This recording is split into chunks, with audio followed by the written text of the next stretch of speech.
All corporations begin in myth.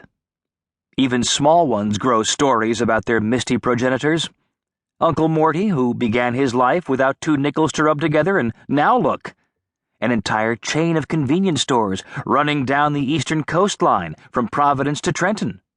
Ray Kroc, with a couple of bucks and a little burger stand in medieval California, slicing onions and flipping patties, and thereby somehow creating the behemoth that would one day be able to boast on every one of its thousands of pit stops that billions and billions and one day trillions had been served. The young Bill Gates and Nolan Bushnell, in a funky suburban garage more suited for the production of bad rock and roll than high technology, picking at their geeky acne and dreaming up the personal computer. Bill Paley, bored out of his skull in his dad's cigar business, deciding that the new medium of radio might be a decent way of moving product, and then asking himself why he shouldn't own the pipeline through which that product moved, and then wondering what would happen if you linked those stations together to create what would you call it, a network?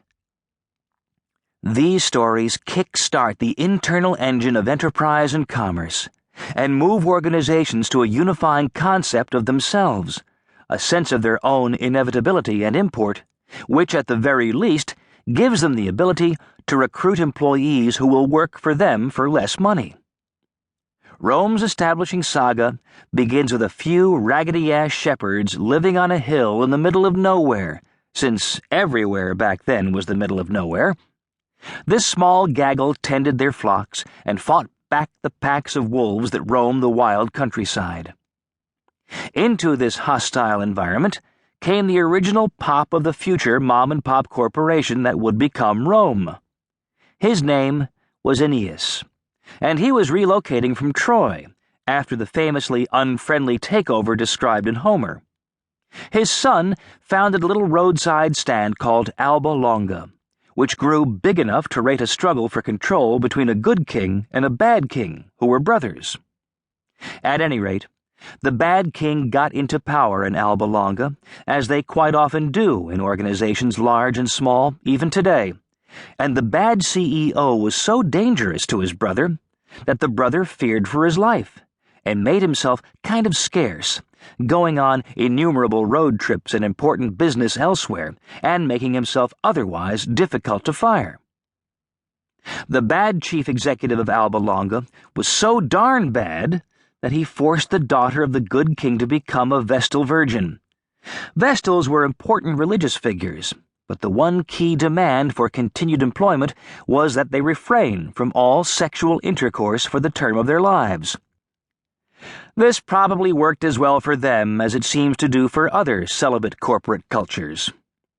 This Vestal virgin, the daughter of the good executive, was, of course, exemplary, until she had either the good or bad fortune to attract the interest of Mars, god of war.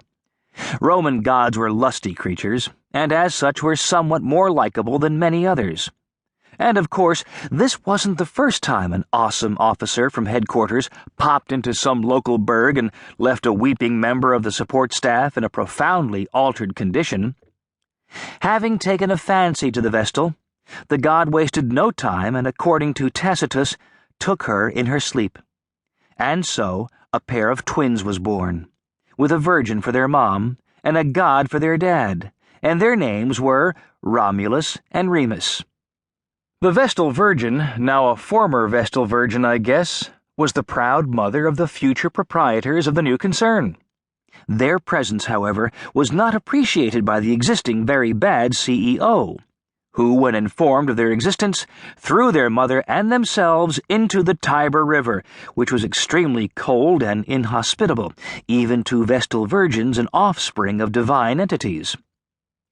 Miraculously, she survived when her beauty was noted by the river god, who made an honest woman of her by marrying her while her twins were heaved up on a riverbank where the wolf population, being what it was, a mother wolf was on hand to suckle the babies, who thrived and survived long enough to be adopted by the bad king shepherd.